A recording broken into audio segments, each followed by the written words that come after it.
warahmatullahi wabarakatuh. Waalaikumsalam warahmatullahi wabarakatuh. Selamat siang semua. Siang, Bu.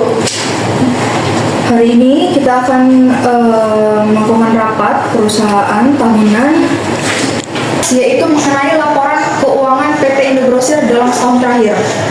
Dalam setahun terakhir, yaitu pengeluaran untuk pembayaran gaji dan tunjangan bagi karyawan. Bagaimana bisa pengeluaran terbesar di PT Indogrosir dialokasikan untuk pembayaran gaji dan tunjangan karyawan? Apakah jumlah karyawan di PT Indogrosir ini terlalu banyak sehingga membutuhkan biaya pengeluaran yang cukup besar?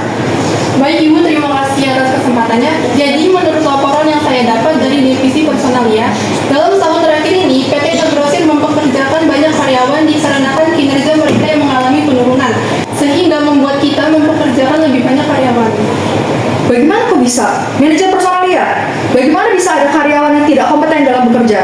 Pada saat proses rekrutmen, apakah Anda memilih sesuai dengan standar perusahaan? Oke, sebagai manajer personalia, dalam proses rekrutmen, kami sudah melakukan perekrutan karyawan sesuai dengan spesifikasi standar perusahaan. Namun, ada beberapa faktor yang mungkin bisa menyebabkan kinerja karyawan tidak sesuai harapan setelah diterima. Karyawan yang awalnya memenuhi kriteria bisa saja mengalami kesulitan beradaptasi dengan budaya dan sistem kerja yang ada di perusahaan. Standar dan tuntutan kerja bisa saja berkembang sehingga ada beberapa karyawan yang mungkin tidak bisa mengikuti perkembangan tersebut. Motivasi, kedisiplinan, dan kemampuan karyawan bisa berubah seiring waktu meskipun pada saat seleksi mereka menunjukkan performa yang baik. Kamu sebagai manajer personalia, apa solusi yang akan kamu sampaikan? Sebelumnya, tidak semua keterampilan bisa diterapkan langsung setelah direkrut, sehingga butuh pelatihan tambahan untuk meningkatkan kinerja karyawan. Sehingga solusi yang bisa saya berikan yaitu kita butuh pelatihan tambahan, Bu. Jikalau ditemukan karyawan yang masih tidak kompeten, padahal sudah melewati masa pelatihan, apa solusi yang Anda berikan? Jikalau ditemukan karyawan yang masih tidak kompeten dalam bekerja, saya akan melakukan penilaian lebih dalam penyebab dari ketidakefektifan pekerjaannya.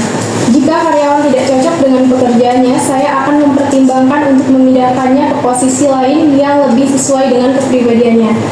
Jika kemampuan tersebut berdampak negatif pada operasional perusahaan, saya akan memberikan surat resmi berupa surat peringatan. Menurut standar perusahaan, Anda tidak perlu capek-capek untuk memberikan tenaga Anda, waktu dan pikiran Anda untuk mengurusi karyawan seperti itu. Langkah yang seharusnya Anda ambil adalah pemecatan karyawan yang tidak kompeten tersebut. Karena karyawan tersebut dianggap tidak mampu bekerja padahal sudah melewati masa pelatihan. Dengan pemecatan karyawan yang kurang kompeten tersebut, kita juga dapat mengurangi anggaran dalam hal gaji dan tunjangan karyawan. Sehingga anggaran yang kita keluarkan tidak menjadi sia-sia. Oke, baik Bu. Jikalau langkah tersebut lebih efisien untuk dilakukan demi menghemat anggaran perusahaan, maka saya setuju. Asalkan pemecatan tersebut sesuai dengan prosedur yang berlaku di perusahaan. Lanjut permasalahan yang kedua, yaitu yang sudah disampaikan oleh manajer operasional terkait dengan kardus-kardus yang banyak menumpuk di atas lemari. Bagaimana manajer operasional? Kok bisa di atas lemari tersebut banyak menyimpan banyak barang? Jadi dengan tempat yang kurang memadai untuk menyimpan kardus dan barang-barang yang sangat overload di gudang, jadi tidak ada tempat lain selain di lemari atas, Bu. Bagaimana ini bisa terjadi? Barang overload di gudang sampai-sampai barang harus dipindahkan dan diletakkan di atas lemari etalase produk.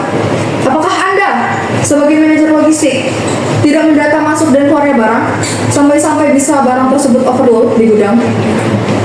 Baik, selama periode ini saya sudah berupaya untuk menjaga kelancaran distribusi keluar masuknya barang serta memantau stok barang secara berkala. Namun saya mengakui bahwa kami belum secara maksimal memanfaatkan kapasitas gudang dan sistem rotasi stok yang ada dan memenuhi sebagian besar ruang gudang yang menghambat masuknya barang baru dengan lancar. Sehingga barang yang overload harus dipindahkan ke penyimpanan di atas lemari etalase produk.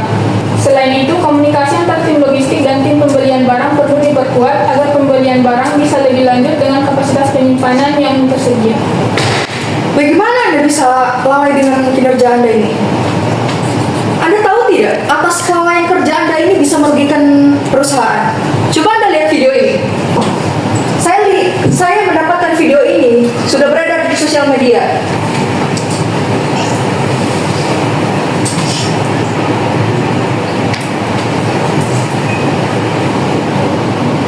Coba Anda bayangkan, jikalau kardus-kardus yang Anda tumpuk di atas lemari tersebut jatuh, lalu menimpa konsumen yang ada di bawahnya, maka perusahaan harus mengganti rugi atas kecelakaan tersebut dan bertanggung jawab. Maka perusahaan juga, citra perusahaan akan buruk atas kecelakaan tersebut.